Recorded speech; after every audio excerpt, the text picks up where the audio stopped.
નમસ્કાર વિદ્યાર્થી મિત્રો, આજે આપણે ધોરણ 9 ગદ્ય 13 દિષ્ટ્યા ગોગ્રહણમ સ્વંતમ ગાયોનું અપહરણ જીતી લીધું છે એ પાઠ ભણીશું.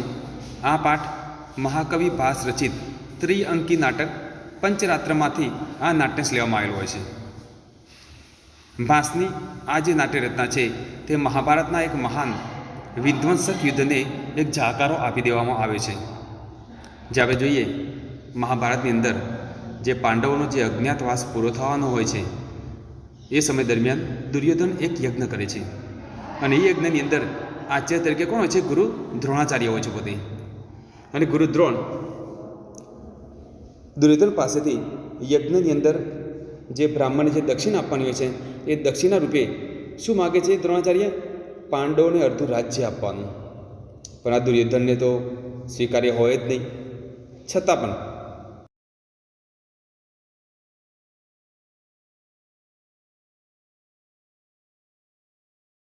શકુનીના કહેવાથી શકુની એક શરત મૂકે છે કે તૈયાર થાય છે અને શરત એ હોય છે કે 5 રાત્રિમાં જો પાંડવોની ભાડ મરી જવી જોઈએ.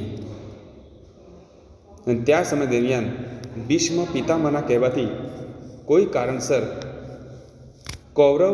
કૌરવ વિરાટનગર તરફ કૂચ કરે છે અને વિરાટનગરનો રાજા વિરાટ રાજા પોતે ની ગાયો જે હાંકી જાય છે. અને આ સમય દરમિયાન જે ગાયોનું અપહરણ રોકવા માટે વિરાટ રાજાને ત્યાં અજ્ઞાત વેશે છુપાવેલા બલ્લવ અને બૃહન્નલા જે અર્જુન એ સક્રિય બને છે અને કૌરવ સેનાને ત્યાંથી ભગાડે છે. અને સાથે સાથે પોતે તેઓ અભિમન્યુને પકડી લાવે છે. આ આખું દ્રશ્ય એક વિરાટ રાજાની રાજસભામાં રચાય છે. જે પોતે સૈનિક પોતે મહારાજ જોડે આવે છે. મહારાજનો જય થાવ, મહારાજને શુભ સમાચાર આપું છું. આમ સમાચાર સાથે એક અપૂર્વ આનંદ સાથે રાજા પાસે આવે છે. રાજા કહે છે કે બોલ, તું કેટલો બધો કેમ આટલો બધો વિસ્મય પામ્યો છે? તો સૈનિક કહે છે કે વિશ્વાસ ન બેસે તેવા શુભ સમાચાર પ્રાપ્ત થયા છે. સુભદ્રા પુત્ર અભિમન્યુ પકડાઈ ગયો છે. પહેલાં સમાચાર પણ આપે છે કે ગાયનું અપહરણ જીતી લીધું છે. તો રાજા કહે છે કે અત્યારે કોને પકડે એમ? તો સૈનિક કહે છે રથ મેળવીને બાહુ વડે નિશંકપણે બાહુ વડે નીચે ઉતાર્યો. તો રાજા કહે છે કોણે એને પકડે, કોને નીચે ઉતાર્યો? તો પછી કહે છે કે તમે જે રસોડામાં જે નિમાયેલું છે બલ્લભ તેને.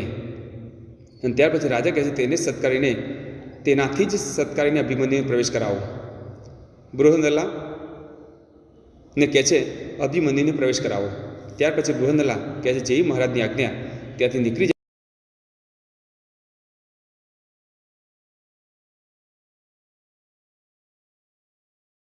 અભિમન્યુ અને જ્યાં બલ્લવ હોય છે તે બંને વચ્ચે સંવાદ રચાય છે. એકબીજાની તાકાતની વાત થાય છે. છતાં અભિમન્યુ પોતે પીછેહટ કરતો નથી. પોતાની શક્તિની, પોતાના પરાક્રમની વાતો કરે છે. અને ત્યાં પોતે બલ્લવ પણ હોય છે, બૃહન્નલા પણ પોતે ત્યાં હોય છે. તેમને ખબર હોય છે કે આ મારો પુત્ર હોવાથી એ પણ અમારા જેમ પોતે શક્તિશાળી જ છે. અને ત્યાર પછી એક સંવાદ દ્વારા છેલ્લે ખબર પડે છે કે આ તો મારા પિતાઓ છે. અને ત્યાર પછી એમને એક ઓળખાણ થાય છે. અને આમ 5 પાંડવોને પોતાના પુત્રની જ્યાં પ્રાપ્તિ થાય છે એટલે જ કીધેલું છે કે ગાયનું અપહરણ સદભાગ્યે સુખદ થયું છે. અમે અહીંયા ટૂંકમાં વાત કરી, પણ દરેક વિદ્યાર્થી આ પાઠ ભણતા પહેલાં આ પાઠનો એક અનુવાદ એક ફેરો વાંચી લે એ તો તેને ઝડપથી આ પાઠને એક યાદ આવશે રહેશે. તો આપણે જોઈએ દરેક વિદ્યાર્થી પોતાની ચોપડી, નોટ પેન પોતાની સાથે રાખશે. હું જે શબ્દ વાંચું એ દરેક શબ્દે દરેક વિદ્યાર્થી પોતાની ધ્યાન રાખે. કોઈ પણ શબ્દનો અર્થ ખબર ના પડે તો એ શબ્દાર્થ પોતે નોટમાં લખી દેશે. સંધિ આવે તો સંધિ પણ જોઈએ. આપણે પ્રવેશીને ભટ્ટ, ભટ્ટ એટલે સૈનિક. ધ્યાન રાખજો, ભટ્ટનો શું અર્થ થશે? સૈનિક. જયતુ મહારાજ, મહારાજનો જયતુ જય થાવ મહારાજનો જય થાવ. પ્રિયમ નિવેદય મહારાજાય. મહારાજને પછી બીજો એટલે જો પ્રિયમ. પ્રિયમ એટલે શુભ સમાચાર. જો અર્થ પહેલા શબ્દ પ્રિયમ એટલે શુભ સમાચાર. પછી બીજો છે નિવેદય. નિવેદય એટલે આપું છું. એ બાજુ શબ્દાર્થ પણ આવશે. ધ્યાન રાખજો દરેક વિદ્યાર્થી, સ્ટેપ બાય સ્ટેપ. નિવેદય એટલે આપું છું, મહારાજને શુભ સમાચાર આપું છું. અવજીતમ ગોગ્રહણમ. ગોગ્રહણમ એટલે ગાયોનું અપહરણ, અને અવજીતમ એટલે જીતી લીધું છે. અવજીતમ એટલે જીતું, યાની કે જીતી લીધું છે. ગાયોનું અપહરણ જીતી લીધું છે. અપયાતા ધાર્તરાષ્ટ્ર. પહેલો કયો લઈશું? ધાર્તરાષ્ટ્ર. ધાર્તરાષ્ટ્ર એટલે ધૃતરાષ્ટ્રના પુત્રો. અપયાતા એટલે નાસી ગયા છે અથવા તો ભાગી ગયા છે. ધૃતરાષ્ટ્રના પુત્રો ભાગી ગયા છે. ફરીથી બોલું. સૈનિક કહે છે મહારાજનો જય થાવ, મહારાજને શુભ સમાચાર આપું છું. ગાયોનું અપહરણ જીતી લીધું છે. ધૃતરાષ્ટ્રના પુત્રો ભાગી ગયા છે. રાજા કહે છે અપૂર્વ ઇવતે હર્ષ. પહેલો એટલે શું? તે હર્ષ. તે એટલે તારો, હર્ષ આનંદ. તારો આનંદ અથવા તારો હર્ષ. બીજો એટલે શું? ઇવ. ઇવ એટલે જાણે, અપૂર્વ. અપૂર્વ છે. તારો હર્ષ જાણે અપૂર્વ છે. બ્રૂહી કેનાસે વિસ્મિત. બ્રૂહી એટલે બોલ. બ્રૂહીનો શું અર્થ થશે? બોલ. બીજો એટલે કેનાસે, સેનાથી. વિસ્મિત વિસ્મય પામે છે. તો બોલ સેનાથી વિસ્મય પામે છે. તો ભટ્ટ સૈનિક કહે છે અશ્રદ્ધેયમ પ્રિયમ પ્રાપ્તમ સૌભદ્રો ગ્રહણમ ગત. અશ્રદ્ધેયમ.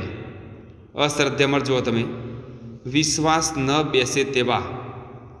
શું થશે? વિશ્વાસ ન બેસે તેવા. પ્રિયમ. પ્રિયમ એટલે જો પહેલો શબ્દ શુભ સમાચાર. પ્રાપ્તમ પ્રાપ્ત થયા છે. વિશ્વાસ ન બેસે તેવા શુભ સમાચાર પ્રાપ્ત થયા છે. સૌભદ્રો ગ્રહણમ ગત. સૌભદ્રો સુભદ્રા પુત્ર અભિમન્યુ. ગ્રહણમ પકડાઈ. ગત ગયો છે. સુભદ્રા પુત્ર અભિમન્યુ પકડાઈ ગયો છે. રાજા કહે છે કથમ ઇદાનીમ ગૃહિત. કથમ ઇદાનીમ સંધિ. જો તે પહેલો શબ્દ કથમ વત્તા ઇદાનીમ. કથમ એટલે કઈ રીતે, ઇદાનીમ અત્યારે. કઈ રીતે અત્યારે, ગૃહિત પકડાયો. કઈ રીતે અત્યારે પકડાયો? તો ભટ્ટ સૈનિક કહે છે રથમાસાદ્ય નિશંકમ બાહુભ્યામ અવતારિત. રથમ વત્તા આસાધ્ય સંધિ જુઓ તમે. બીજો શબ્દ રથમ, રથ, આસાધ્ય મેળવીને. રથ મેળવીને. રથ મેળવીને બેસીને નહીં પણ રથ મેળવીને. નિશંક નિશંકપણે. બાહુભ્યામ વત્તા અવતારી. બાહુભ્યામ બાહુઓ વડે. અવતારિત નીચે ઉતાર્યો. અવતારિતાનો શું લઈશું આપણે? નીચે ઉતાર્યો. રથ મેળવીને બે ધડક અથવા નિશંકપણે અથવા તો બે ધડક. બાહુભ્યામ એટલે બાહુઓ વડે. અવતારિત નીચે ઉતાર્યો. તો રાજા કહે છે કેન કોણે? કે કોણે નીચે ઉતાર્યો? તો ભટ્ટ સૈનિક કહે છે યહ કિલૈશ નરેન્દ્રેણ મહાનસે વિનિયુક્તો બલ્લવ તેન. યહ જે. કિલેશ સંધિ. શું થશે? Kill ash. એશ એટલે આ. કિલ એટલે ખરેખર. જે આ ખરેખર અથવા ખરેખર આ. નરેન્દ્રેણ. નરેન્દ્રેણ એટલે રાજા વડે. નરેન્દ્ર એટલે રાજા. રાજા વડે. મહાનસે છેલ્લેથી બીજો શબ્દ રસોડામાં.